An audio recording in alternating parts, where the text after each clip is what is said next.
Hello everyone, I am Karunakaran.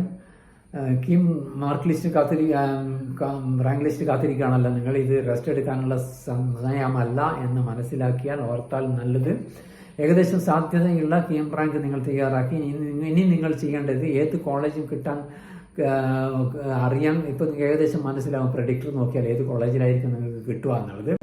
കഴിഞ്ഞ വർഷം 2023 അലോട്ട്മെൻറ്റിൽ അത് സെക്കൻഡ് അലോട്ട്മെൻറ്റ് കഴിഞ്ഞപ്പോൾ കിട്ടിയ ഓരോ റാങ്കുകാർക്കും കിട്ടിയ കോളേജുകളിൻ്റെ ലാസ്റ്റ് റാങ്ക് ഞാനിവിടെ കാണിക്കാം. അത് വേറെ ഉപകാരപ്പെടും. ഇനി ഇത് ഇപ്പോൾ നിങ്ങൾ വേറൊരു കാര്യം ചെയ്യേണ്ടത്, പിന്നെ ഇത് കിട്ടിക്കഴിഞ്ഞാൽ നിങ്ങൾ ചെയ്യേണ്ടത്, ഇതൊരു ഗൈഡ് ലൈൻ ആയിട്ട് എടുത്തിട്ട് വൈറ്റ് പേപ്പറിൽ നിങ്ങൾക്ക് കിട്ടാനുള്ള കോളേജുകളും അതിൻ്റെ മുകളിലുള്ള കുറച്ച് കോളേജുകളും കുറച്ച് താഴെയുള്ളതും എഴുതി വെക്കുക. അതിനുശേഷം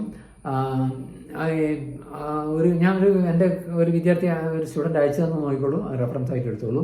ഈ ലിസ്റ്റ് വെച്ച് നിങ്ങൾ കോളേജിനെ പറ്റി ധാരണയുള്ള ഫാമിലി മെമ്പേഴ്സുമായിട്ട് ഡിസ്കസ് ചെയ്യാം. നിങ്ങളെ ലിസ്റ്റ് വെച്ചിട്ട് കാണിച്ചുകൊണ്ട് മുമ്പിലിരുന്നുകൊണ്ട്, അതുപോലെ ഫ്രണ്ട് സർക്കിളിൽ അവർ നിങ്ങൾ ഡിസ്കസ് ചെയ്യാം. നേരത്തെ ബിടെക്കിന് ചേർന്ന പരിചയമുള്ള ചേട്ടന്മാരോട് കണ്ടിട്ട് അവരുമായിട്ട് ഡിസ്കസ് ചെയ്യാം. മെൻറ്റർ ഉണ്ടെങ്കിൽ മെൻറ്ററുമായിട്ട് ഡിസ്കസ് ചെയ്യുക. ഇതൊക്കെ ചെയ്ത ശേഷം ലിസ്റ്റിനെ ഒന്ന് വീണ്ടും കൂടി റീഅറേഞ്ച് ചെയ്ത് ഫൈനൽ ലിസ്റ്റാക്കി നോക്കിക്കോളൂ. ഇതുപോലെ അറേഞ്ച് ചെയ്ത് വെക്കുക. ഇനി ഇതിനിടെ ഇതും കൂടി ഒന്ന് കണ്ടോളൂ. കീം കോളേജ് പ്രെഡിക്റ്റർ വീഡിയോ ആണ് ഇത്. കീം റാങ്ക് അറിഞ്ഞു കഴിഞ്ഞാൽ ഏത് ബ്രാഞ്ചാണ് നിങ്ങളെന്ന് മനസ്സിലാക്കി കഴിഞ്ഞാൽ കിട്ടുന്ന കോളേജ് ഏതെന്ന് മനസ്സിലാക്കാൻ ഈ പ്രെഡിക്റ്റർ ഉപകാരപ്പെടും. ഏതാണെന്ന് കണ്ടെത്താൻ പറ്റും. ഇത് ഒരു നല്ല ടൂളായി തോന്നിയത് കൊണ്ടാണ് ഞാൻ നിങ്ങൾക്ക് ഷെയർ ചെയ്യുന്നത്. ഇതും കൂടെ ഒന്ന് നോക്കിക്കോളൂ, ശ്രമിച്ച് നോക്കിക്കോളൂ. പിന്നെ ലിസ്റ്റ് നിങ്ങൾ തയ്യാറാക്കി കഴിഞ്ഞു. വൈറ്റ് പേപ്പറിൽ ശരിയായ ലിസ്റ്റ് തയ്യാറാക്കി ചേരാൻ സാധ്യതയുള്ള കോളേജ് നിങ്ങൾ പിന്നെ ചെയ്യേണ്ടത്, കോളേജ് ചേരാൻ സാധ്യതയുള്ള കോളേജ് നിങ്ങൾ പാരൻസിനൊപ്പമോ ഫ്രണ്ട്സിനൊപ്പമോ പോയി കാണുക. അവിടെ ചെന്ന് കഴിഞ്ഞാൽ യു സ്പെൻഡ് 1 day there. അവിടെ നിങ്ങൾ ചെയ്യേണ്ടത് അവിടെയുള്ള സീനിയർ സ്റ്റുഡൻസിന് ക്ലാസ്സിൽ നിന്നൊക്കെ പുറത്തിറങ്ങുന്ന സമയത്ത് അവരായിട്ടൊക്കെ സംസാരിച്ചിട്ട് കോളേജിനെ പറ്റിയിട്ട് ശരിക്കും മനസ്സിലാക്കാം. അവരാണ് നിങ്ങൾക്ക് കറക്റ്റ് ഗൈഡൻസ് തരിക കോളേജിനെ പറ്റിയിട്ട്. ഒരു കാര്യം കൂടി ശ്രദ്ധിച്ചോളൂ. കഴിഞ്ഞ ആഴ്ച എനിക്കൊരു പോളിടെക്നിക്ക് കഴിഞ്ഞ ഒരു വിദ്യാർത്ഥി വിളിച്ചു. അവൻ പറഞ്ഞു അവൻ ബിടെക് ലാറ്ററൽ എൻട്രിക്ക് അപ്ലൈ ചെയ്യുന്നതാണ്. അവൻ്റെ അമ്മയും വിളിച്ചു. രണ്ടുപേരും കരച്ചിലായിരുന്നു. എല്ലാ കുട്ടികൾക്കും അവർ അഡ്മിറ്റ് കാർഡ് ഡൗൺലോഡ് ചെയ്യാൻ പറ്റുന്നു, ഇവന് മാത്രം ഡൗൺലോഡ് ചെയ്യാൻ പറ്റുന്നില്ല.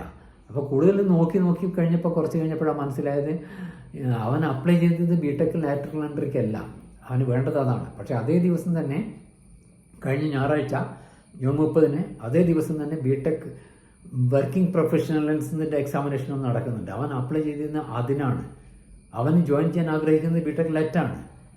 അപ്പോൾ അതിന് അവൻ്റെ അഡ്മിറ്റ് കാർഡ് കിട്ടുന്നില്ല. പക്ഷേ മറ്റേതിൽ അവന് കിട്ടുന്നുണ്ട്.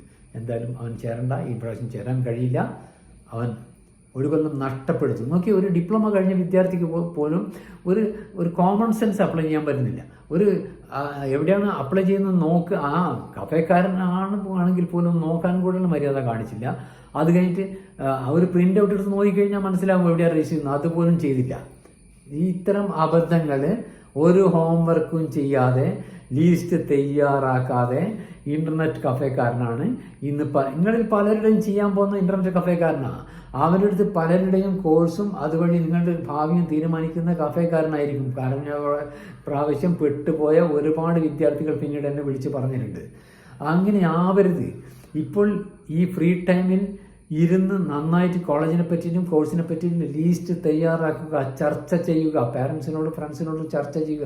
അതിനുള്ള സമയമാണ് ഇത്രയും ടൈം തന്നിരിക്കുന്നത് നിങ്ങൾക്ക്.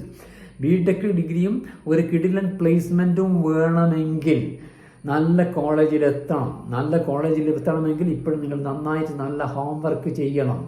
ഇതൊന്നും ചെയ്യാതെ ഇപ്പോഴും വീട്ടിലിരുന്ന് തെക്കും വടക്കും തെരാപ്പര നടക്കുന്നതാണെങ്കിൽ നിങ്ങൾക്ക് അത്തരക്കാർക്ക് 8ന്റെ പണി ഉറപ്പ്. Thank you friends. See you again.